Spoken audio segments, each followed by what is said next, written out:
Assalamualaikum warahmatullahi wabarakatuh. Baiklah, kelompok kami akan mempresentasikan mengenai perusahaan-perusahaan yang menerapkan konsep bisnis B2B atau business to business dan B2C atau business to customer.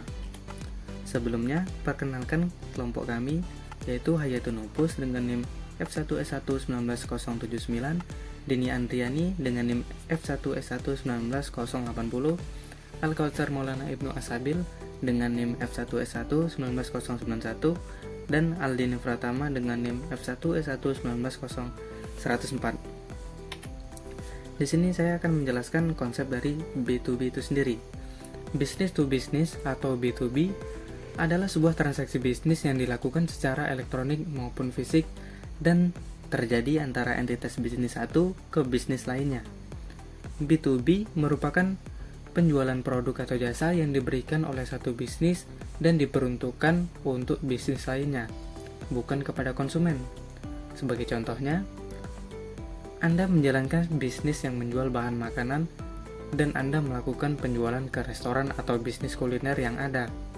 Inilah yang disebut dengan bisnis B2B, karena bisnis atau jasa yang diperuntukkan untuk perusahaan lain, bukan langsung kepada perorangan atau grup. Kemudian karakteristik dari B2B itu sendiri. Yang pertama, perlu adanya perangkat lunak dan sistem yang dirancang secara khusus. Yang kedua, mempunyai hubungan jangka panjang dengan mitra bisnis. Kemudian perdagangan B2B dilakukan melalui negosiasi kontak yang memungkinkan penjual untuk merencanakan beberapa banyak pembeli dan penjual. Yang keempat, pembeli bisnis lebih menuntut secara teknis, hampir tidak pernah bergerak untuk membeli secara impulsif. Yang kelima, upaya penjualan akan cenderung lebih rumit dan mahal. Yang keenam, transaksi B2B biasanya lebih besar daripada bisnis B2C. Mengapa? Karena barang yang diperjualbelikan bukan barang yang diperuntukkan untuk konsumen. Kemudian di sini kami mengambil contoh PT Unilever Indonesia Tbk, yang mana akan dijelaskan oleh Saudari Nupus. Selanjutnya, contoh dari bisnis to bisnis yang kami ambil adalah sebuah perusahaan yang ada di Indonesia, yaitu PT Unilever Indonesia. PT Unilever Indonesia merupakan perusahaan multinasional yang memasarkan berbagai barang konsumen di berbagai negara untuk memenuhi kebutuhan akan nutrisi, kesehatan, dan perawatan pribadi sehari-hari, dengan produk-produk yang membuat para pemakainya merasa nyaman, berpenampilan baik, dan menikmati kehidupan. Unilever didirikan pada tahun 1930 sebagai hasil penggabungan dari produsen margarin asal Belanda, Margarin Uni, dan produsen sabun asal Inggris, Lever Brothers. Kemudian, Unilever memiliki lebih dari 400 merek dagang, dengan 14 merek diantaranya memiliki total penjualan lebih dari 1 miliar. Unilever dibagi menjadi 4 divisi utama, yakni makanan, minuman, es krim, perawatan rumah tangga, dan perawatan tubuh. Unilever memiliki pusat riset dan pengembangan di Inggris, Belanda, Tiongkok, India, dan Amerika Serikat. Kemudian proses bisnis dari PT Unilever Indonesia ini yaitu yang pertama ada kekuatan, yaitu yang pertama, perencanaan baik dan kerjasama erat dengan para pemasok, konsumen, dan distributor untuk menghantar produk-produk dari pabrik ke tempat-tempat penjualan. Selanjutnya, PT Unilever gencar di misi sosial sehingga kedekatan dengan konsumen tepat terus terjaga. Kemudian memiliki tim yang terdiri dari orang-orang berdedikasi, terampil, dan termotivasi di segenap jajaran. Kemudian adanya kenaikan pangsa pasar untuk kategori-kategori penting seperti face care dan ice cream. Kemudian PT Unilever sudah memiliki jaringan distribusi sendiri sehingga distribusi produknya hingga ke daerah-daerah dapat terlayani. Kemudian PT Unilever memiliki moto untuk menjalankan operasionalnya dijalankan dengan baik tanpa pengabaian kualitas produk. Kemudian kelemahan dari PT Unilever Indonesia ini yaitu PT Unilever ini memiliki struktur matriks yang terdapat beberapa tantangan yang mesti dihadapi perusahaan. Yang pertama, kesulitan koordinasi kegiatan antara departemen yang mempunyai agenda dan jadwal sendiri-sendiri. Kemudian komunikasi pada karyawan yang bisa menerima pesan yang berbeda-beda. Kemudian resolusi konflik antara inisiatif dari dukungan departemen. Kemudian rendahnya respon pasar terhadap produk-produk tertentu, jumlah karyawan yang tambun, lambatnya konsolidasi entar dalam pengambilan keputusan, ketidakjelasan sertifikat halal untuk produk tertentu. Mayoritas produk Unilever memiliki entry barrier rendah. Kemudian Unilever memiliki sejumlah besar merek produk.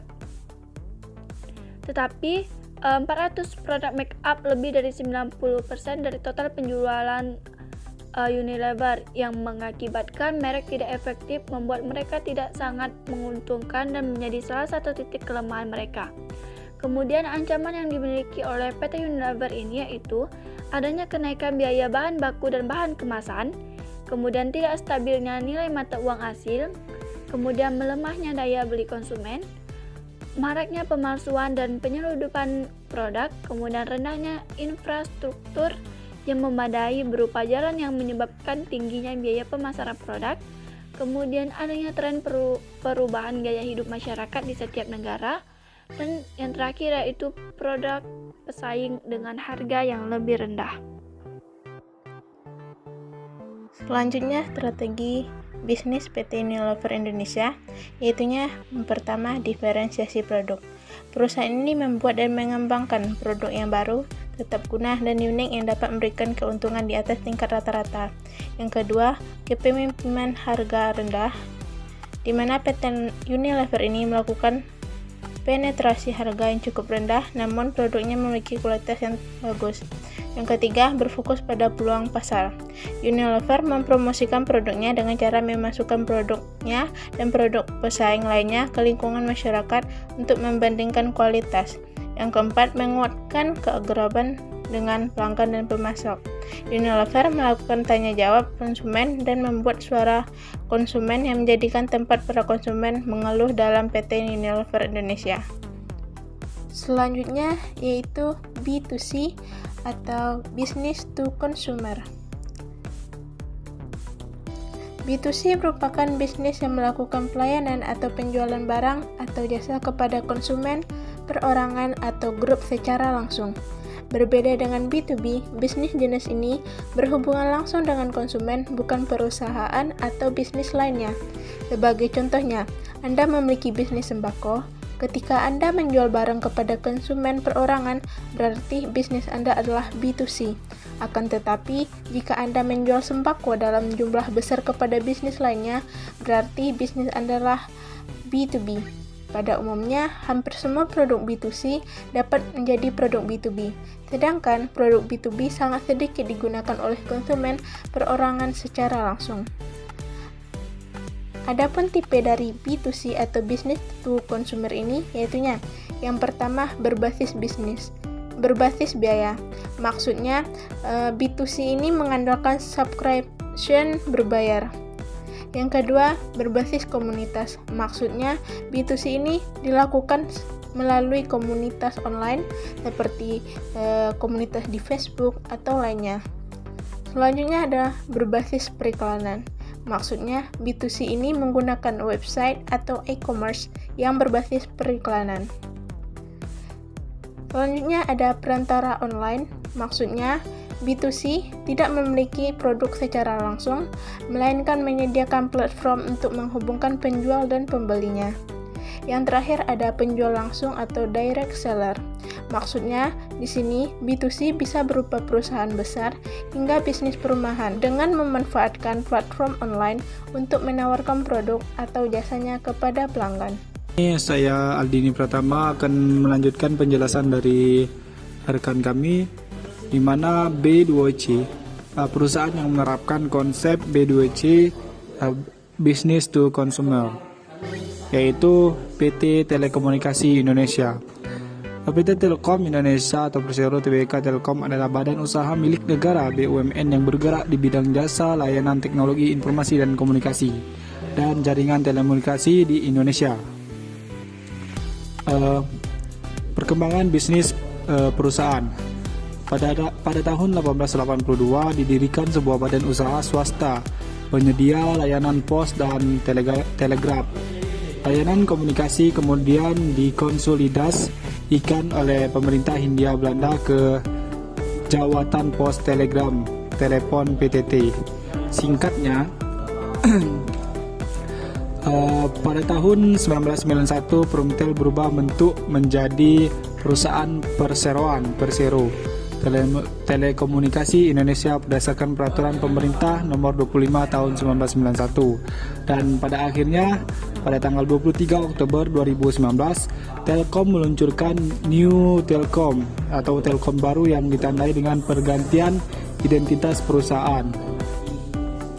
Adapun strategi bisnis dari perusahaan PT Telekomunikasi Indonesia, yaitu sebagai perusahaan B2C dalam kegiatan pemasarannya untuk menghadapi persaingan bisnis, PT Telekomunikasi Indonesia memiliki beberapa strategi pemasaran dalam 3 aspek, yaitu penguatan kinerja perusahaan, pengembangan jaringan digital, dan ekspansi global. Terima kasih.